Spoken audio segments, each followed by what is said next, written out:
देखिए बच्चों, आज हम टॉपिक पढ़ेंगे पूर्ण आंतरिक परावर्तन। कौन सा परावर्तन?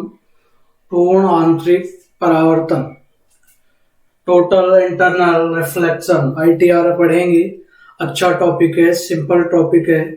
पूर्ण आंतरिक परावर्तन पढ़ने से पहले हम इसमें पढ़ेंगे क्रांतिक कोण।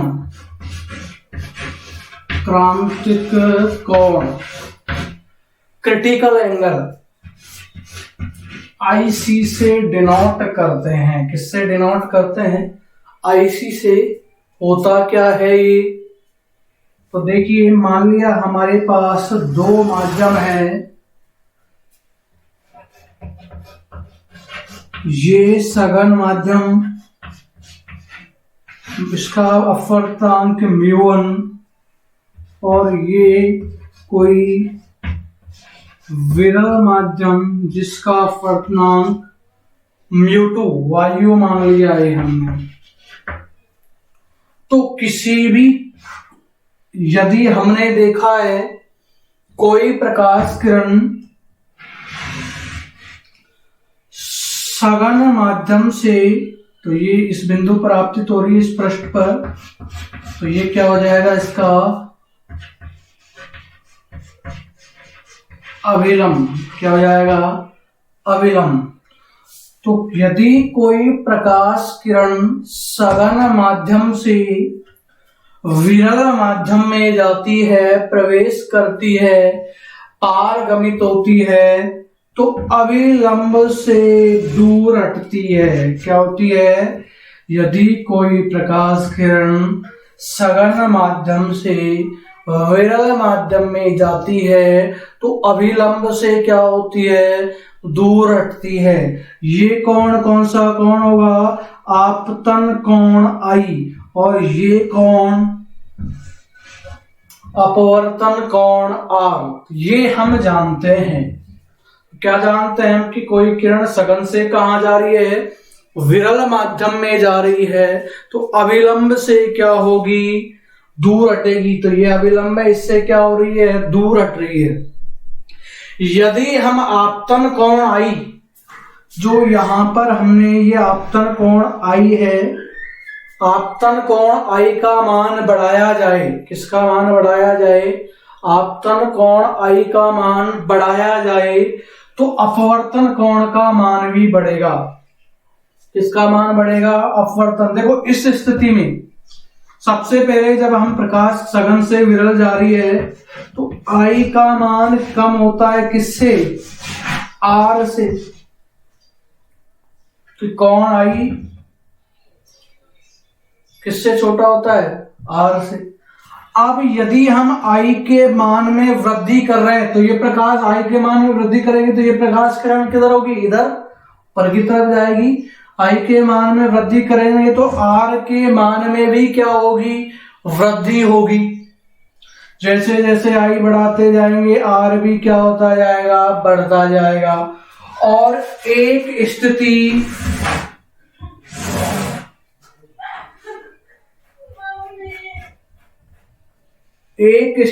कुछ इस प्रकार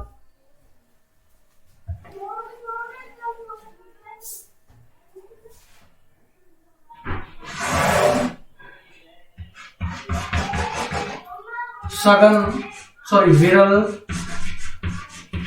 और सघन। हमने क्या करा? I का मान बढ़ा रहे हैं, तो एक स्थिति ऐसी आएगी कि जो ये अपवर्तित किरण है इस पृष्ठ पर आ जाएगी, इस परिसीमा के ऊपर आ जाएगी। तो अर्थात अपवर्तन कोण R का मान कितना हो गया? 90 डिग्री। किसके बराबर हो गया? 90 डिग्री। तो देखिए दोबारा इस डायग्राम से क्या सीख रहे हैं हम? यदि I का मान बढ़ाया तो R का मान बढ़ेगा, और एक I पर, एक आपतन कोण पर ये R का मान कितना हो जाएगा? 90 डिग्री हो जाएगा। उस आपतन कोण को ही क्रांतिक कोण कहते हैं। उस आपतन कोण को ही क्या कहते हैं?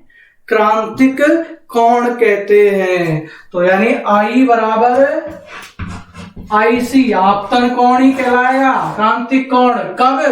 जब R का मान कितना हो 90 डिग्री 90 डिग्री, अर्थात अपवर्तित किरण इस पृष्ठ के अनुदिश हो जाती है। तो सबसे पहले यहाँ आता है डेफिनेशन क्रांतिक कोण की, क्रिटिकल एंगल की। तो क्या होगा? यदि कोई प्रकाश किरण सघन माध्यम से विरल माध्यम में, कौन से माध्यम से? सघन माध्यम से विरल माध्यम में क्या करती है? गमन करती है, तो अविलंब से दूर हटती है। यदि आपतन कोण के मान में और अधिक वृद्धि की जाए तो अपवर्तन कोण के मान में भी वृद्धि होगी, यानी यहां से यानी और दूर हटेगी अविलंब से। एक स्थिति ऐसी आती है जब अपवर्तित किरण परिसीमा या जो दोनों माध्यमों को पृष्ठ अलग करा है उसके क्या हो जाएगी? अनुदिश हो जाएगी, अर्थात R का मान कितना हो जाएगा? 90 डिग्री हो जाएगा। उस स्थिति में उस आपतन कोण को ही क्या कहेंगे? क्रांतिक कोण कहते हैं। क्या कहते हैं? क्रांतिक कोण। तो क्रांतिक कोण क्या होगा? यदि आपतन कोण के मान में वृद्धि की जाए तो अपवर्तन कोण का मान 90 डिग्री हो जाता है। जिस आपतन कोण पर अपवर्तन कोण का मान 90 डिग्री हो जाता है, उस आपतन कोण को ही क्या कहते हैं? क्रांतिक कोण IC कहते हैं, क्रिटिकल एंगल कहते हैं। ठीक है, अब देखिए हम क्रांतिक कोण ज्ञात कर लेते हैं।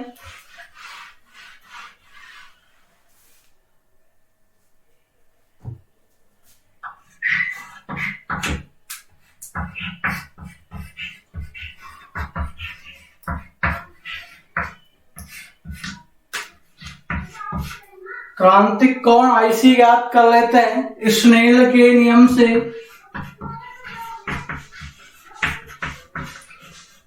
देखो स्नेल का नियम पढ़ा था हमने, क्या पढ़ा था? Sine I upon sine R बराबर μ2 अपॉन μ1, यही पढ़ा था। Sine I upon sine R बराबर μ2 अपॉन μ1। अब देखो बच्चों, अब क्रांतिक कोण की स्थिति में, क्रांतिक कोण की स्थिति में क्या होता है? क्रांतिक कोण I किसके बराबर होता है? IC के। कब होता है? जब R कितना डिग्री होता है? 90 डिग्री। तो रख दें इसमें मान, यहां से रखेंगे मान तो क्या आएगा? Sine IC upon sine R की जगह क्या लिखेंगे? Sine 90 degree equal to μ2 upon μ1।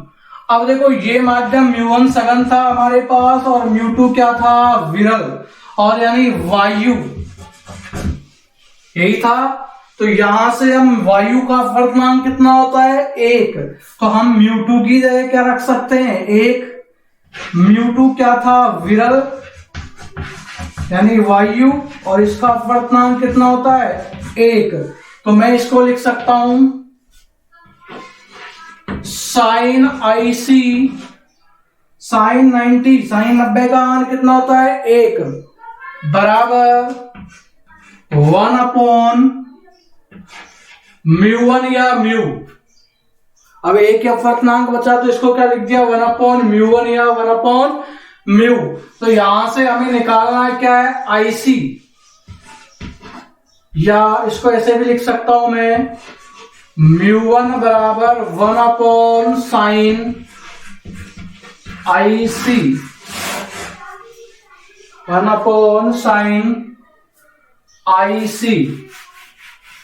क्रांतिक कोण IC निकालेंगे तो IC बराबर क्या हो गया? यहां से देखो साइन इनवर्स 1 अपॉन μ1, यही क्या होगा? क्रांतिक कोण होगा। क्या होगा? क्रांतिक कोण होगा। ठीक है, तो ये हमने डिस्कस कर लिया क्रांतिक कोण के बारे में। तो क्या होता है क्रांतिक कोण? यदि कोई प्रकाश सघन से विरल जा रही है तो आपतन कोण के मान में वृद्धि करने पर अपवर्तन कोण एक 90 डिग्री हो जाता है। जिस आपतन कोण पर अपवर्तन कोण का मान 90 डिग्री होता है वही कोण क्या कहलाता है? क्रांतिक कोण कहलाता है, क्रिटिकल एंगल कहलाता है।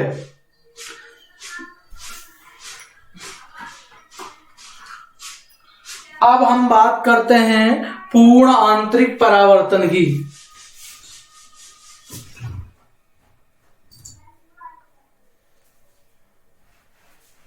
इसकी बात करते हैं पूर्ण आंतरिक परावर्तन।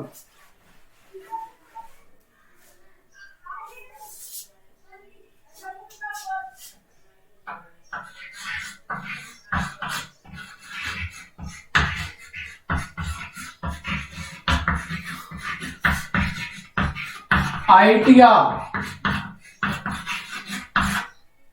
Internal total reflection. तो देखो पहली स्थिति देखी हमने कि कोई प्रकाश किरण सघन से कहां जा रही है? विरल अविलंब से क्या हो रही है? दूर हट रही है। दूसरी स्थिति देखी थी हमने कि यदि ये किसके मान है? क्रांतिक कोण पर प्रकाश किरण को क्या किया जाए? आपतित किया जाए। तो ये कहां पर आ जाएगी? इस पर आ जाएगी और ये आर कितना हो जाता है? 90 डिग्री। कितना हो जाता है? 90 डिग्री। थर्ड स्थिति,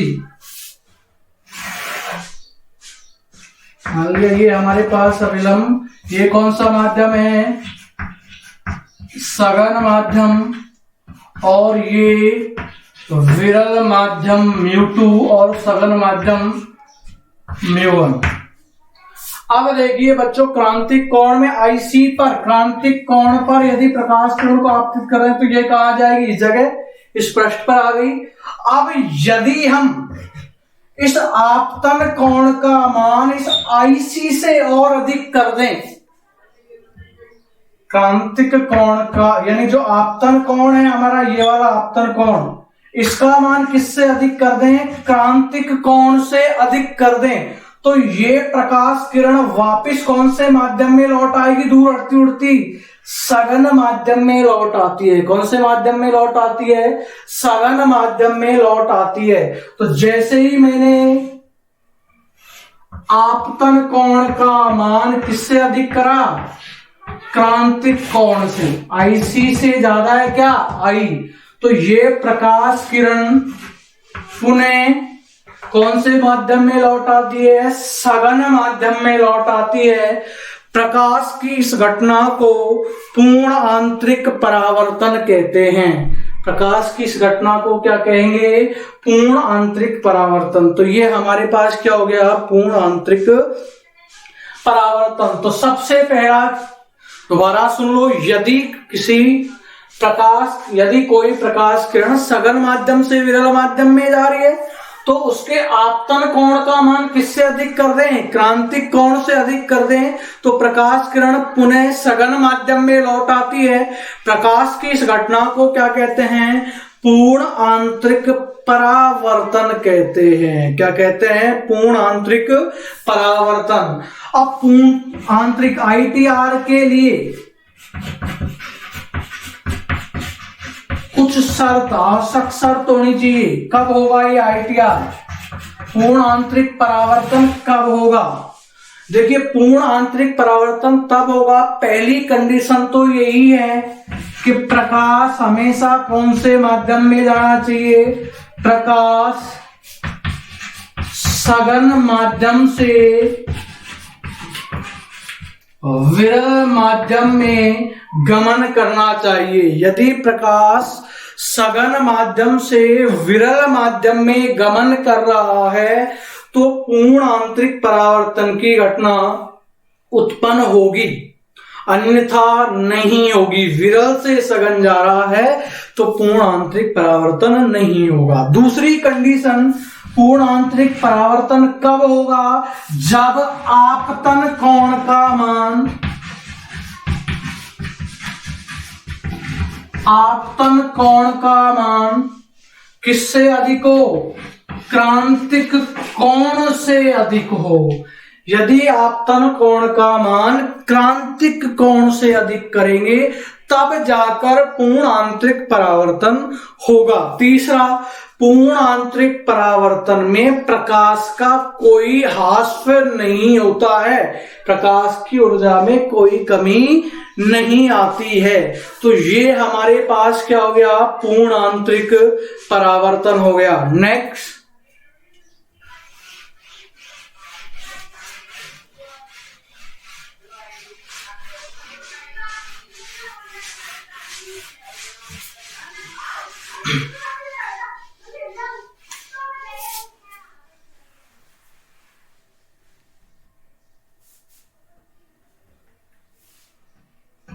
ITR की घटनाएं।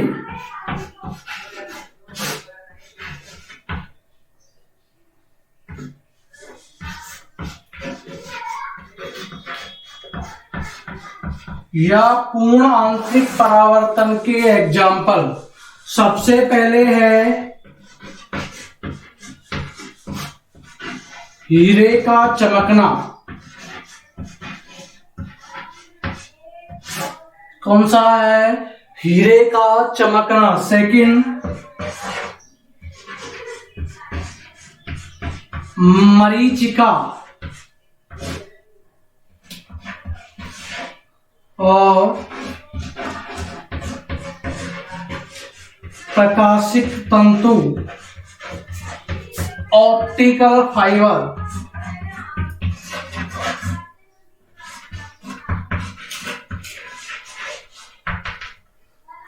ठीक है, तो ये कुछ घटनाएं हैं पूर्ण आंतरिक परावर्तन की। हीरे का चमकना, मरीचिका, प्रकाशिक तंतु, ऑप्टिकल फाइबर। देखिए बच्चों, हीरा कैसे चमकता है। हीरे का अपवर्तनांक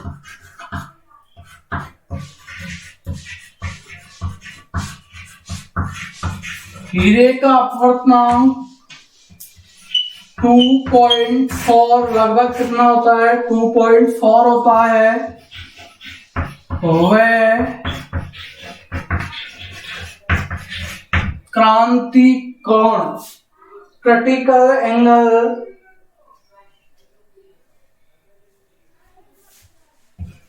24 डिग्री 26 आर्क मिनट होता है। हीरे को कुछ इस प्रकार बनाया जाता है, मान लिया ये कोई हमारे पास चतुष्फलकीय षष्ठफल के हीरा है, तो सबसे पहले कोई प्रकाश किरण कहां जा रही है? विरल से सघन। कहां जा रही है? विरल से सघन। तो इस हीरे में प्रवेश कर गई, कौन से माध्यम में? सघन माध्यम में।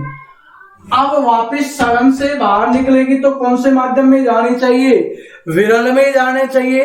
लेकिन हीरे का अपवर्तनांक कितना होता है? 2.4 और क्रांतिक कोण कितना आता है? 24 डिग्री 26 आर्क मिनट। तो यहां पर इसका क्या हो जाता है? अंदर पूर्ण आंतरिक परावर्तन, वापिस ये इस फलक पे आ जाएगी।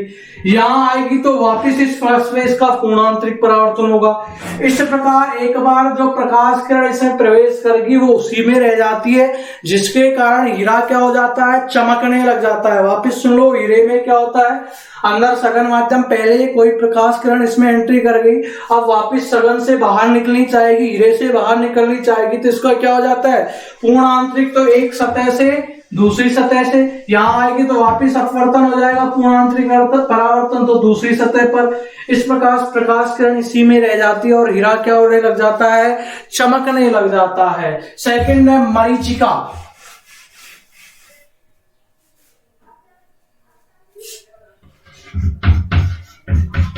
मरीचिका, देखिए मरीचिका यानी मरीच का मतलब होता है हिरण। रेगिस्तान में जब हिरण को क्या होता है, आगे पानी जैसा दिखता है पानी, तो वो उसके कर में क्या होता है? आगे बढ़ता है। आगे जैसे ही बढ़ता है तो फिर उसको आगे गीला दिखता है तो वो पानी के प्रयास में फिर आगे जाता है। इस प्रकार क्या हो जाता है, भटक के तड़प के मर जाता है। इसलिए इसे क्या कहते हैं, मरीचिका कहते हैं। एक्चुअली मरीचिका क्या होगा, तुमने देखा होगा कभी सड़क पर, रोड पर, जैसे आगे जाते हैं तो परछाई ऐसे लगता है कि आगे बारिश हो रही है, ठीक है, ऐसे लगता है कि आगे गीला है, बारिश हुई हो भी, लेकिन जैसे ही आगे पहुंचते तो फिर वो आगे दिखता है हमें, होता है ऐसा। तो ये कौन सी घटना है, पूर्ण आंतरिक परावर्तन की घटना। एक्चुअली होता क्या है, पृथ्वी की सतह पर जो नमी होती है, गर्मियों के दिनों में पृथ्वी की सतह की जो नमी होती है, ठीक है, वो क्या होता है, पृथ्वी की सतह की जो नमी होती है वो वाष्प बनकर एक ऊपर सतह बना लेती है, पृथ्वी से ऊपर सतह बना लेती है, और वो सतह किसका कार्य करती है, सघन माध्यम का कार्य करती है। तो प्रकाश किरण उसी में रह जाता है, इसलिए उसकी परछाई हमें क्या प्राप्त होती है, आगे की ओर प्राप्त होती है। नेक्स्ट तीसरा होता है जो इंपॉर्टेंट है, प्रकाशिक तंतु, जो हमारे बुक में दे रखा है, इंपॉर्टेंट टॉपिक है इसका थर्ड।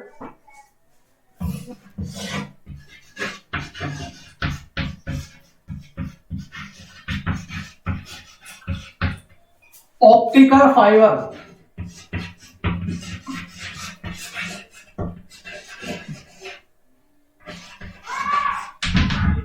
देखिए, प्रकाशिक तंतु वह उपकरण है जिसकी सहायता से प्रकाश का संचरण किया जाता है, अर्थात प्रकाश को एक स्थान से दूसरे स्थान पर ले जाया जाता है। उस उपकरण को क्या कहते हैं, प्रकाशिक तंतु कहते हैं, ऑप्टिकल फाइबर कहते हैं।